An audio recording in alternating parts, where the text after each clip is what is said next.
Assalamualaikum warahmatullahi wabarakatuh. Waalaikumsalam warahmatullahi wabarakatuh. Alhamdulillahirabbil alamin. Alladzi arsala rasulahu bil huda wa dinil haqq liyudhhirahu 'ala dini kullihi wa kafa billahi shahida. Asyhadu an la ilaha illallah wa asyhadu anna Muhammadan 'abduhu wa rasuluh sallallahu alaihi wasallam la nabiyya ba'dah. Surah Alhamdulillah kita panjatkan kehadirat Allah Subhanahu wa taala yang telah melimpahkan rahmat taufik hidayahnya sehingga pada hari yang berbahagia ini kita masih diberi kesempatan untuk melengkapkan kaji kita, menunaikan kewajiban kita, sholat fardu subuh. Salawat dan salam tak lupa kita hadiahkan kepada arwah junjungan alam kita Nabi besar Muhammad SAW dengan ucapan Allahumma sholli ala sayyidina Muhammad wa ala Muhammad. Bapak-bapak, ibu-ibu yang dirahmati Allah Subhanahu wa taala, saya akan menyampaikan suatu kisah inspiratif. Mudah-mudahan kita bisa mengambil ibrahnya, bisa mengambil pelajaran sehingga selama Ramadan ini merupakan sarana untuk kita melakukan muhasabah, introspeksi, koreksi diri. Mudah-mudahan ibadah kita, karena puasa merupakan suatu proses untuk menuju ketakwaan kepada Allah SWT. Terus kisah ini terjadi pada abad kedua Hijriah, karena beliau lahir di akhir abad pertama Hijriah. Jadi beliau termasuk tabi'in, karena setelah sahabat itu orang yang belajar kepada sahabat itu dikatakan tabi'in. Jadi kalau dari zaman Rasulullah dikatakan itu generasi ketiga. Dari tabi'in ini berasal dari Kufah atau Irak. Dia lahir sekitar tahun 80 Hijriah. Jadi kisah ini ya sekitar abad kedua atau awal kedua Hijriah. Itu seorang dikatakan ulama ketika itu yang bernama Nu'man bin Sabit. Jadi Nu'man bin Sabit ini sebagai ulama juga sebagai pendakwah. Kalau zaman sekarang ya ustadz lah, sering mengembara ke sana kemari. Tapi kalau sekarang naik motor atau naik mobil, dengan dulu berdakwah itu ya jalan kaki. Jadi suatu saat beliau sedang berjalan, ketemu dengan anak-anak yang bermain di jalan atau di jalan dengan memakai terompah yang terbuat dari kayu. Kalau istilah daerah itu ada yang namanya kelompen, bakia atau tenggelek. Di zaman-zaman dulu yang ada itu ada terompah atau sendal dari kayu, atau kalau yang bagus dari kulit. Jadi anak-anak itu sedang berjalan, sedang main pakai kelompen itu. Ya wajar orang tua mengingatkan kepada anak bahayanya risikonya. Jadi diingatkan, enak janganlah main pakai terompah kayu, nanti kalau tergelincir jatuh. Jadi anak itu memandangnya kepada Nu'man bin Sabit. Mereka lalu bertanya, Tuhan siapa?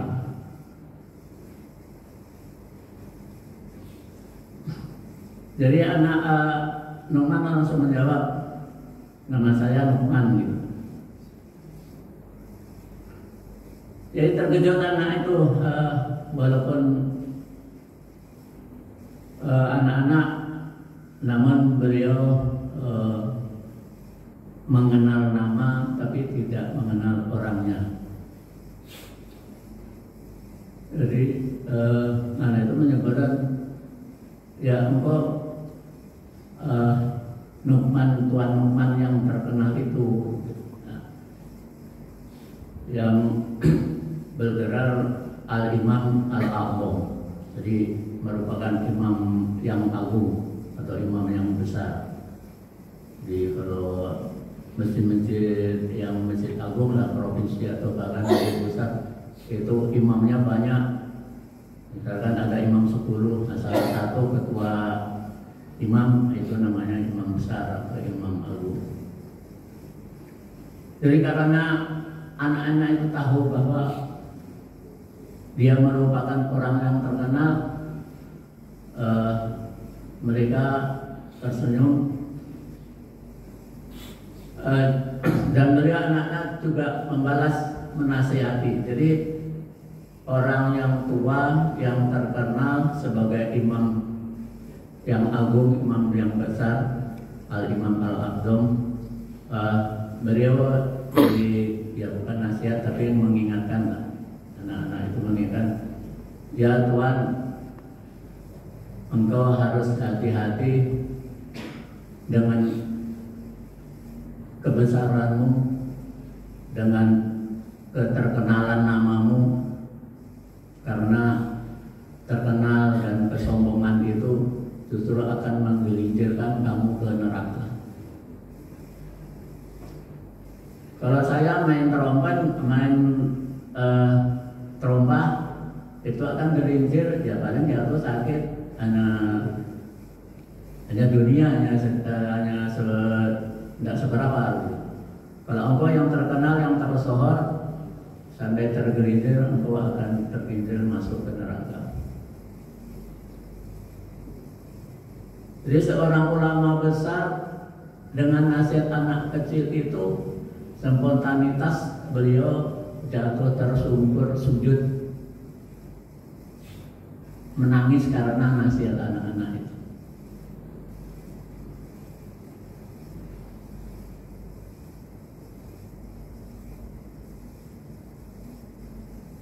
Beliau menyadari bahwa ucapannya sepele, ucapan anak-anak itu, karena sangat mendalam artinya. Dari kisah ini apa yang kita bisa ambil ibrahnya, pelajarannya atau hikmahnya dari satu kisah yang pendek ini? Ini salah satu kisah beliau. Dan siapa Luqman bin Sabit itu? Luqman bin Sabit itu ada satu kisah yang lain, yang anak makan buah apel nemu di jalan. Setelah itu dia setelah makan separuh, ingat siapa yang punya kebun ini, saya belum minta keikhlasannya untuk makan buah ini, sampai dicari kemana-mana. Akhirnya ketemu, dinikahkan sama anaknya. Nah, anak beliau yang inilah yang namanya Nu'man bin Sabit, yang lebih terkenal namanya adalah Abu Hanifah, atau lebih kita kenal namanya Imam Hanafi, yaitu imam mazhab pertama yang lebih terkenal itu di daerah Afrika Barat dan Eropa, mazhab Hanafi. Bapak-bapak, ibu-ibu yang dirahmati Allah, bahwa kesombongan inilah yang merugikan kita. Ibadah seberapapun, sebanyak apapun, kalau ada sedikit rasa sombong, itu akan merusak nilai ibadah kita. Ya misalkan yang simpel aja, yang mudah aja, yang secara matematik mudah kita hitung. Kalau kita sholat di rumah itu pahalanya kan 1 derajat. Kalau di masjid berjamaah pahala kita 27 derajat. Tapi apa kita sholat di masjid itu pasti dapat 27? Karena itu nilai ibadah itu kan berdasarkan kualitas ibadah kita secara individu, ibadah kita masing-masing. 27 derajat itu nilai faktor gitu. Berapa yang dikali 27 dari punya kita pribadi masing-masing itu. Jadi masing-masing memang dapat 27, tapi 27 itu dikali berapa kali nilai ibadah kita masing-masing. Jumlahnya tidak sama. Jadi salah satunya tadi bahwa kalau kita ada rasa kesombongan kita datang ke masjid, ibadah kita itu 0 gitu. 0 dikali 27 berapa? Ya 0 gitu. Kalau orang datang masjid lillah karena Allah benar-benar ikhlas, itu Allah memberi nilai 10 dikali 27 270 sama 0, sama enggak kita mungkin duduk baris bersampingan gitu, nilainya beda tuh. Yang kita peroleh itu beda gitu. Jadi kita sholat berjamaah dapat 27 itu nilai faktor dikalikan dengan punya kita, milik kita gitu. Jadi besar kecil nilai ya tergantung kualitas ibadah kita. Bapak Ibu yang dirahmati Allah, jadi dalam surat Luqman ayat 18 yang artinya, dan janganlah kamu memalingkan mukamu dari manusia karena sombong, dan janganlah kamu berjalan di muka bumi dengan angkuh. Sesungguhnya Allah tidak menyukai orang-orang yang sombong lagi membanggakan diri. Surat Luqman ayat 18.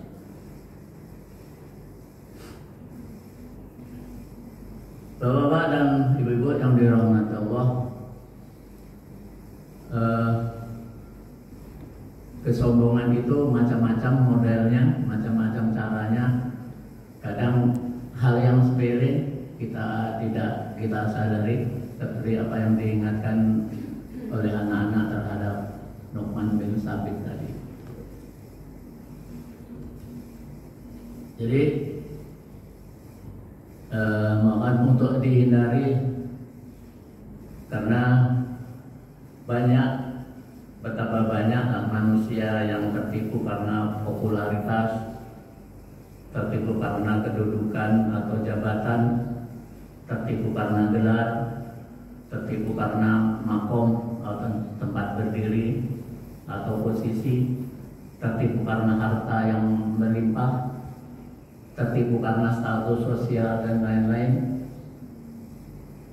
Hal-hal yang seperti itulah yang menggelincirkan kita sehingga kita jadi angkuh dan sombong.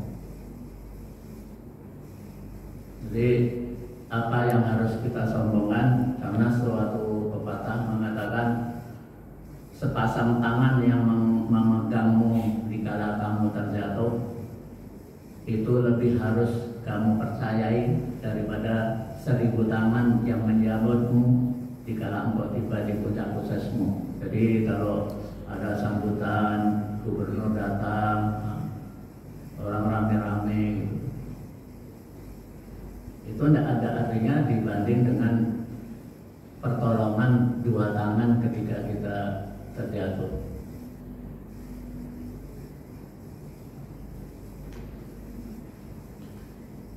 Dalam hadis qudsi yang artinya kesombongan adalah sarungku, kesombongan adalah sarungku. Barang siapa yang mengusik aku dalam 2 hal ini, maka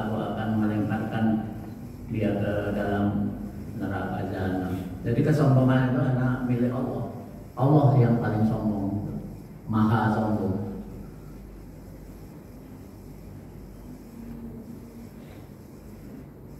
Sedang jin aja langsung dikeluarkan dari surga, langsung divonis masuk neraka karena sombong, karena tidak mau menerima Adam yang lebih makhluk Allah yang paling lebih sempurna.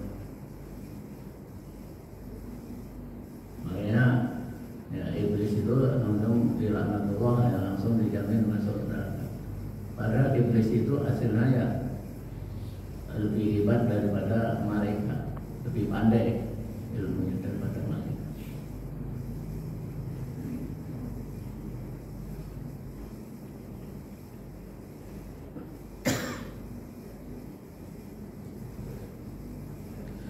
Jemaah sebuah yang dirahmati Allah, dari hal-hal kesombongan inilah yang pantas kita lebih hati-hati, kita lebih mawas diri untuk mencapai kesempurnaan kita, menuju ketakwaan kita kepada Allah SWT. Nah, kita sebagai manusia wajib saling mengingatkan, menasihati, memperingatkan, karena Allah SWT berfirman, "Wadzakir fa inna dzikra tanfa'ul mu'minin." Zariyat 2 surat Az-Zariyat 55.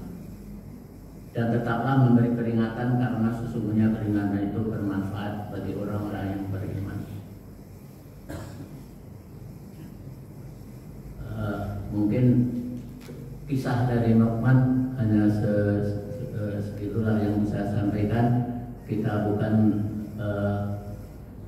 mengacu pada kisahnya, tapi kita ambil ibrahnya, kita ambil pengalamannya, apa di balik sebuah kisah itu. Sedikit saya menyampaikan atau menguraikan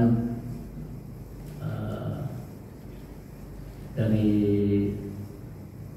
riwayat atau biografi dari Imam Abu Hanifah, yaitu Imam Hanifah itu sekedar informasi aja, ini mungkin tukar share pengalaman. Abu Hanifah ini lahir tahun 80 Hijriah, jadi abad pertama Hijriah. Lalu disusul dengan Imam Malik atau Imam Maliki itu di akhir abad pertama juga lahir. Jadi jaraknya berdekatan antara Hanafi dan Maliki. Di mazhab Maliki ini penganutnya banyak di daerah Afrika. Lalu disusul dengan mazhab Syafi'i, itu sudah abad kedua Hijriah.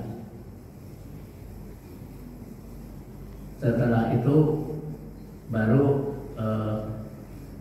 Hambali, Imam Hambali itu mazhab keempat. Imam Maliki itu sempat belajar dengan Imam Hanafi. Jadi mazhab kedua, Imam mazhab kedua belajar dengan Imam mazhab pertama, yaitu Imam Syafi'i masih ada sempat bertemu dengan Imam Maliki. Jadi Imam Syafi'i sempat belajar dengan Imam Maliki. Dan Imam Hambali belajar dengan Imam Syafi'i, yang mazhab keempat, mazhab terakhir. Kedua mazhab ini, mazhab Syafi'i dan Hambali ini di masa abad kedua Hijriah. Setelah itu, kapan para perawi hadis itu masa hidupnya, kayak Imam Bukhari, Imam Muslim, Abu Dawud. Imam Bukhari, Imam Muslim, Abu Dawud itu muridnya Imam Hambali. Itu masa kehidupannya di abad ketiga Hijriah. dan para perawi hadis Tirmizi, Abu Dawud, Imam Muslim, Nasai dan lainnya itu belajar ke Imam Bukhari. Artinya dari para perawi hadis itu ya yang paling senior adalah Imam Bukhari, dan itu guru dari para perawi hadis yang lainnya. Itu di masa kehidupannya di tahun ketiga Hijriah. Makanya orang menyampaikan bahwa ulama di zaman Rasulullah sampai 3 abad berikutnya itulah yang dinamakan ulama salafus saleh. Artinya ulama yang terkenal, ulama yang sangat bisa dipercaya. Jadi Imam Bukhari itu belajar ke salah satu dari 4 mazhab itu. Kalau belajar itu kan bukannya tidak hanya mendengarkan aja, belajarkan dari kitab hasil karyanya para ulama dulu tersebut. Jadi dari Nabi sampai Imam Bukhari itu 200 tahun lebih. Bagaimana dia bisa merawikan hadis itu? Meriwayatkan lah. Merawikan itu kan meriwayatkan. Jadi para periwayat hadis itu dari mana dia bisa meriwayatkan hadis itu? Jaraknya 200 tahun itu lama dari para Nabi. Dari kitab-kitab para ulama sebelumnya, Abu Hanifah itu ahli hadis.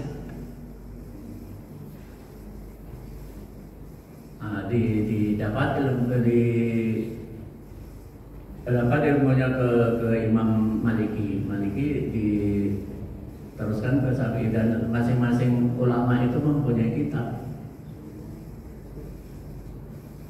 Jadi ulama terdahulu itu dimakan salafus saleh. Ulama salaf lah bahasa. Ulama salaf itu ulama yang terdahulu, ulama zaman dahulu. Jadi kalau kita mengikuti ulama dulu yang berpedoman pada Quran dan Sunnah, itu namanya salafi. Salafi itu ya kita yang mengikuti ulama terdahulu itu. Kita bisa mendapatkan hadis itu ya dari para ulama. Hadisnya hadis Rasulullah, hadis Nabi, tapi kita dapat dari ulama. Al ulama waratul anbiya itu, warasatul anbiya. Ulama itu pewaris dan penerus Nabi. Dan kita harus percaya dengan para ulama. Yang ulama bukan ustadz ya. Ya bisa ustadz itu ulama, tapi ulama pasti ustadz.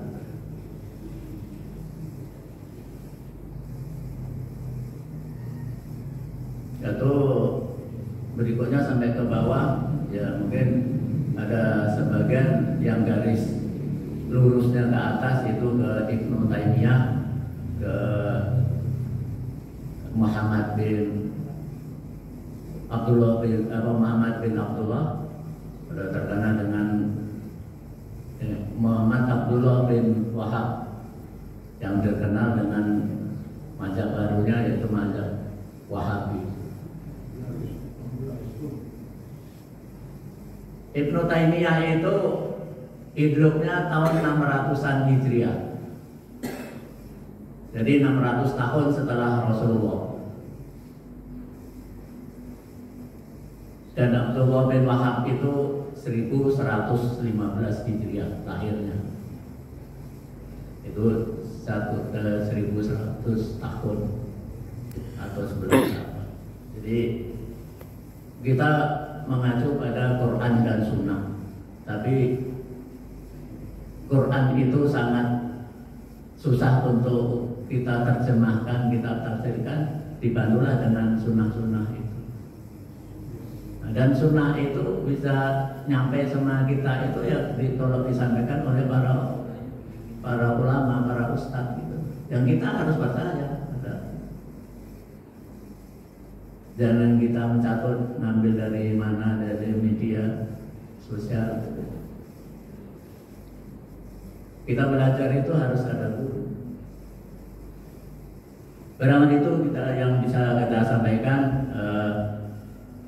Barangkali ada salah janggal, saya pribadi mohon maaf, karena sesuai dengan firman Allah surat Luqman dan surat Az-Zariyat ayat 55 tadi mengatakan bahwa kita harus selalu mengingatkan saudara-saudara kita, termasuk diri kita.